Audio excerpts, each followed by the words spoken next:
Hello students. तो आज हम लोग लेकर आ चुके हैं फिर से अपना जो यूपी पुलिस का एग्ज़ाम हो रहा है रेडियो ऑपरेटर का, उसका एनालिसिस। ठीक है। ये एनालिसिस जो है 4 फरवरी में जो एग्ज़ाम हुआ था, यानी आज जो एग्ज़ाम हुआ है उसका फर्स्ट शिफ्ट का एनालिसिस है। ठीक है। तो चलिए हम लोग पढ़ते हैं, फर्स्ट शिफ्ट के एनालिसिस को देखते हैं। और अगर आपका अगले किसी भी शिफ्ट में एग्ज़ाम है तो आप उसका क्वेश्चन हम लोग के साथ जरूर शेयर कीजिएगा इस बॉडी वीडियो के कमेंट सेक्शन में, या फिर मेरे किसी भी वीडियो के कमेंट सेक्शन में उस क्वेश्चन को हम लोग शेयर कर दीजिएगा। ठीक है। इसमें मैं कुछ एक्स्ट्रा फैक्ट भी लेकर आया हूँ जो कि आपके एग्जाम के लिए हेल्पफुल होगा, जो अगर आप आगे का एग्जाम देने वाले हैं तो। ठीक है। चलिए देखते हैं फर्स्ट क्वेश्चन।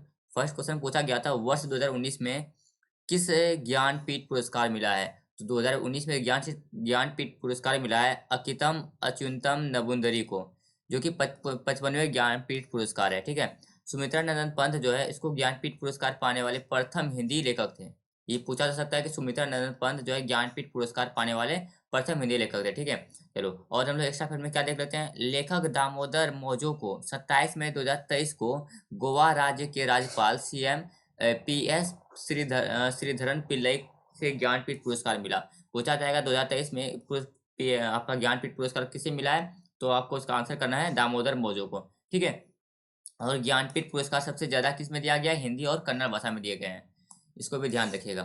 चलो, अगला क्वेश्चन क्या है। अगला क्वेश्चन पूछा गया था 2023 में व्यास सम्मान किसे मिला है? तो ये पुष्पा भारती को मिला है। चित्रा मुद्गल एक भारतीय लेखिका है जो प्रतिष्ठित व्यास सम्मान पाने वाली पहली भारतीय महिला है। देखो, 2023 में व्यास सम्मान मिला है पुष्पा भारती को और चित्रा मुद्गल को। चित्रा मुद्गल को पहली भारतीय महिला है जिसे कि व्यास सम्मान मिला है। ठीक है। और पहला व्यास सम्मान किसको मिला है? डॉक्टर रामविलास शर्मा को। मैं अगर और महिला में बात किया जाए चित्रा मुद्गल को, और पहला व्यास सम्मान अगर मेल में बात किया जाए डॉक्टर रामविलास शर्मा को।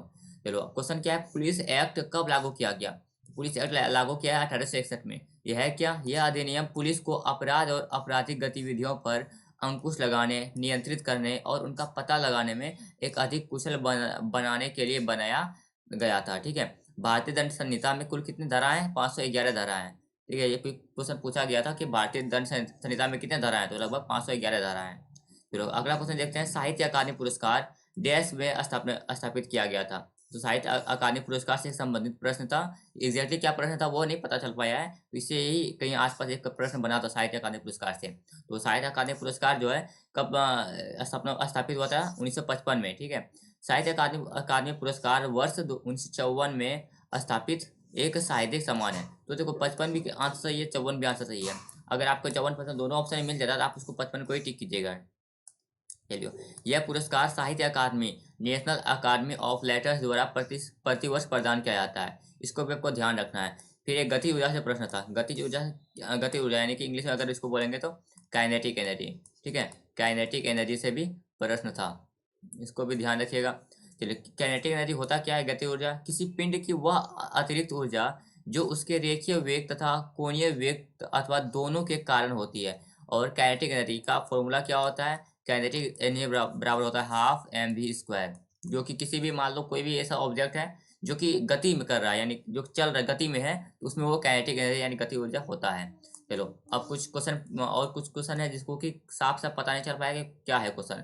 तो पहला है आपका, पुलिस अधिनियम से दो प्रश्न था। आईपीसी आईपीसी धारा के आईपीसी धारा से तीन प्रश्न था। पुलिस अधिनियम से दो प्रश्न, आईपीसी धारा से तीन प्रश्न। और ये एक क्या बोल रहा था वो, ह्यूमन रोग के कोई पुस्तक है। हालांकि ये कोई पुस्तक नहीं है ह्यूमन रोग, ये तो कुछ भी नहीं है। इसी से मतलब उसने उसने ऐसा ये बोला कि ह्यूमन रोग किसकी पुस्तक, ऐसा कुछ क्वेश्चन था।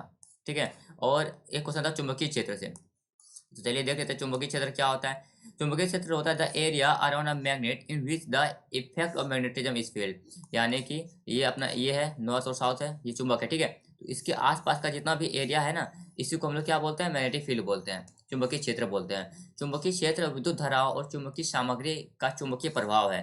किसी भी बिंदु पर चुंबकीय क्षेत्र दोनों दिशा और परिमाण द्वारा निर्दिष्ट किया जाता है, इसलिए यह एक सदिश क्षेत्र है। ठीक है। ये कैसा है? वेक्टर क्वांटिटी है, यानी कि सदिश राशि है।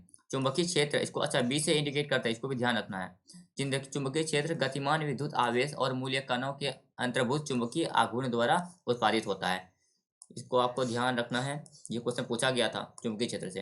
अच्छा, पूछा गया था किसान दिवस कब मनाया जाता है? तो 23 सितंबर को किसान दिवस मनाया जाता है। तो मेरे पास कुछ इतना ही कुछ प्रश्न आए हैं। और आपके पास अगर कोई प्रश्न है, अगर आप में से किसी ने भी एग्जाम दिया है और आपको अगर प्रश्न याद है, कि क्या था, तो आप इस वीडियो के कमेंट सेक्शन में जाके उन सारे प्रश्नों को ले आइएगा, लिख दीजिएगा। फिर मैं उसका एग्जैक्टली क्या आंसर होने वाला है उसको फिर मैं आपके लिए मतलब वीडियो बना के ले आऊँगा, ठीक है।